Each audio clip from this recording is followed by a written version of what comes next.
Hi, my name is Ben Owens, and this is part one of a practical guide for teaching distance learning via Tandberg.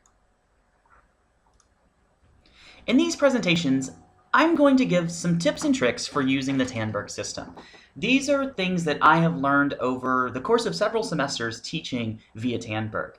My hope is that these presentations can help make using the Tandberg system more enjoyable for the teacher and more engaging for the students.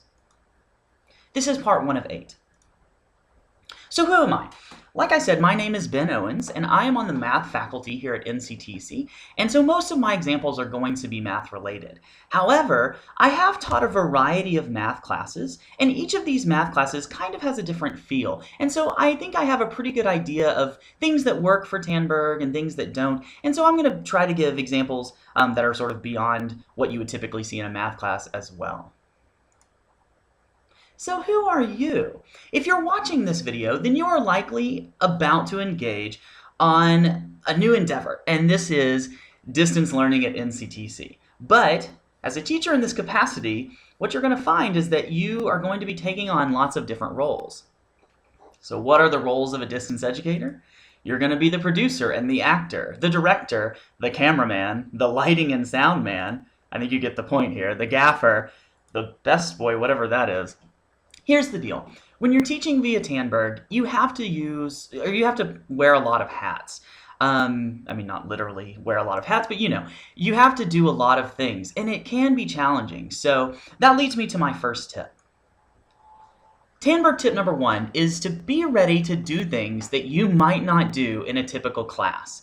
Teaching distance classes requires you to be flexible and ready to try new things.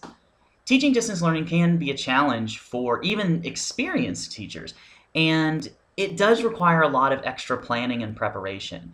Things that are easy in a typical classroom may be difficult or impossible in a distance class. Here's an example. When I teach math classes, I like to open up the class by allowing students to ask questions from their homework.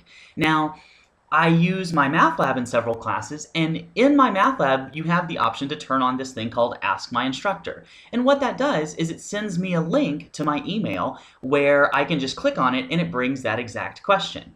Well, in a typical class, what I'll do is I'll take that link and I'll simply click on it in class, and I'll just bring it up on the screen and then work a problem on the board next to that. And so I get to actually address the exact question that the students had, because probably several students had that question as well, and it really works well.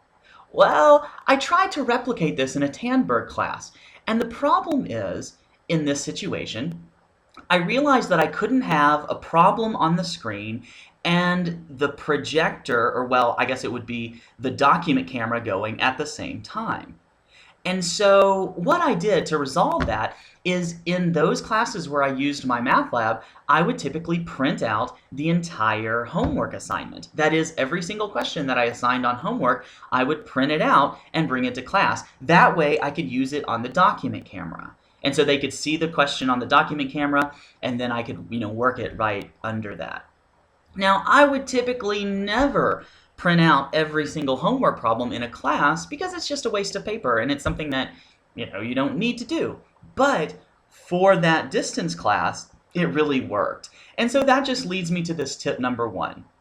When you're teaching distance classes, you may do things that you might not typically do in a typical class. And I think preparing for a Tandberg class for the first time requires you to imagine what those things might be. So I hope this has been helpful, and I hope you get a lot out of these videos. Thanks for watching.